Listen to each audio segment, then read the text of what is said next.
Thank you, God bless you, and God bless America. Generationally ass. It was so f***ing bad. Genuinely, I mean that. I really do. I know I'm drunk. More than 50% of the duration of the State of the Union was just, look at this guy, look at that guy. It basically never recovered after the men's Olympic hockey team, and that happened really early in. There was basically nothing about the future of this country. Oh, there was some pithy throwaways like the Trump accounts or whatever. There was nothing really.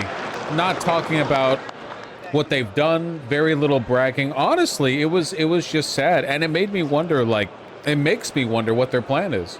I mean, are they really just are they really just gonna lose the midterms? Then they're like, well, that happened. I guess so. The big black pill that you have to accept in politics is that the world is being ruined by extremely stupid people.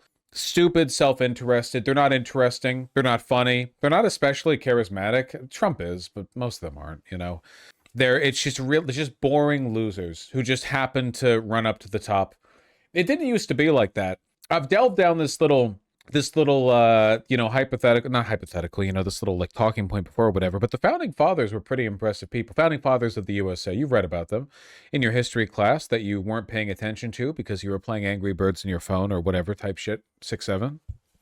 Not to say they weren't stupid in their own ways, but like the harsh conditions of their environment, the environment that they emerged to power within kind of demanded of them some degree of competence, not total competence, but it was Flappy Birds, Angry Birds, I don't know. At the very least, they were better than this. We're arriving at Ralph Lauren sweater is kind of the end point of liberal democracy. The politicians are captured by corporate interests, and as a consequence, the bar for education and competence has just dropped lower and lower and lower and lower, and now it takes very little. It doesn't take very much. You don't need a big master plan to pull this off, right? All the people who are looting and raping the country right now, they're mostly taking advantage of the fact that all the people around them who might otherwise pose a threat are themselves incompetent, cowardly, or complicit, Very unfortunate. It's very unfortunate. No, as a whole, we have gotten stupider, I think, in many ways, Or maybe I should say the drive to competence has changed. I liked your point about how an entire candidate was wiped out by the line, "Have you no decency?" McCarthy, yes, McCarthy, the famed Cold War agitator and liar. Yes, there was a standard of decency back then, even as bad as the Red Scare was. There was a standard of decency. Now there is none. There is literally none, as we all know, and it's not an exaggeration. Donald Trump could just rape a child and brag about it. I mean, he's raped many, but, he could do it again, I guess, and then brag about it, and it wouldn't affect much of anything. Electorally, obviously, it would ruin that child's life. So we are living, I guess, in a post-decency world. And by the way, that does go in both directions. That's not just the Republicans. I really do think that what Schumer and Jeffries represent is a level of willful, abstemious incompetence that is about as undignified as what Trump represents. I really do think that, they say you hate the traitor most, right? The person positioned behind you, they stab you in the back. It doesn't matter if they're a greater threat than the person in front of you. They were behind you, and they stab you. No, it's very bad. It's very, very bad. This isn't just a matter of America's national decline. This is capital, of course. At the end of the day, there were limiting factors on the power and the arrogance of kings and queens and aristocrats, mostly because if they overstep, they'd be fucking killed by the people around them. But liberal democracy has succeeded in ensuring that its leaders are not susceptible to those pressures, at least for the most part, by creating an incredibly nuanced, layered, and frankly asinine overlapping set of dependencies, which means that even if some enterprising citizen decided to continually solve the problem themselves, it wouldn't really change anything, Everyone has redundancies. Everyone is replaceable. There's no real, throne. It's more like a big amalgam of power that, hundreds, thousands, tens of thousands of people potentially could be run through. It wouldn't change anything. And all of this is, of course, done to serve capital. And yeah, I don't think anything's going to change it. I'm sorry. I think we're at the end of history truly this time. I'm lying, of course.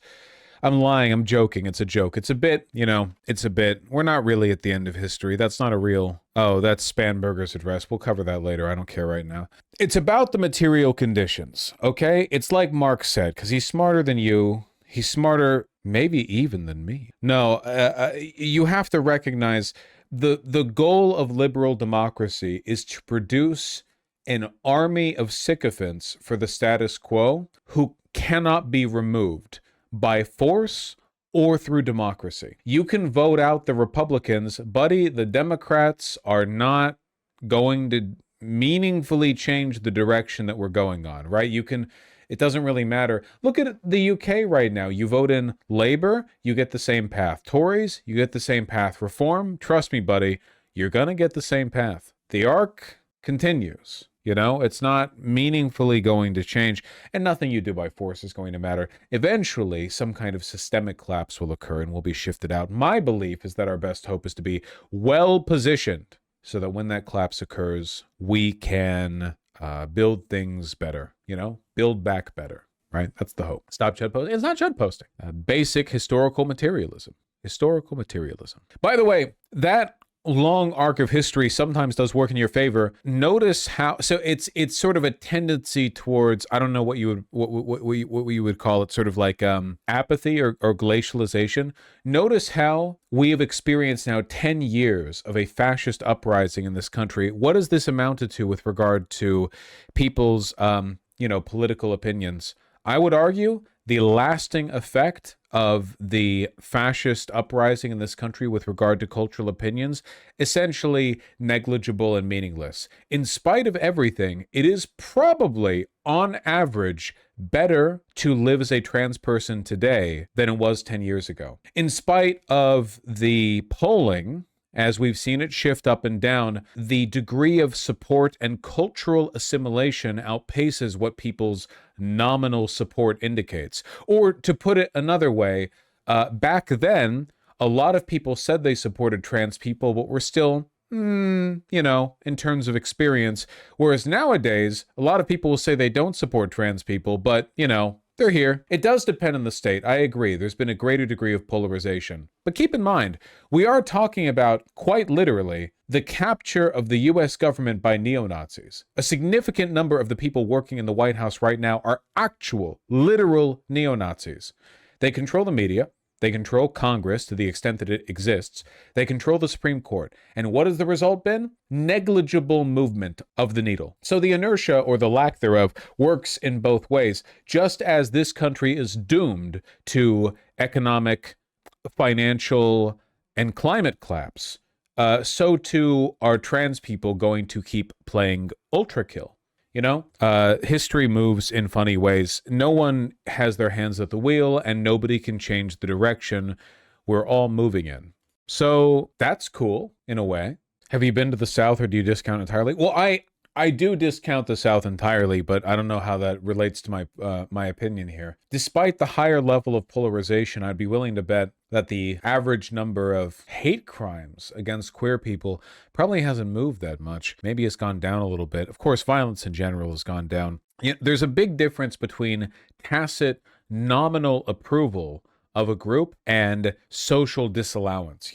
A lot of people who would have considered themselves progressive back in the 1990s or 1980s probably would have been less accepting of the existence of gay or trans people than a reactionary person is today. It really depends on the group you're talking about. You're trying to take over my channel. What are you doing? What are you doing? You reading donos? Is that true? Who taught you English? Why are you purring? Why are you purring? Why are all your cats so chill? Good luck, I suppose. And a lot of love.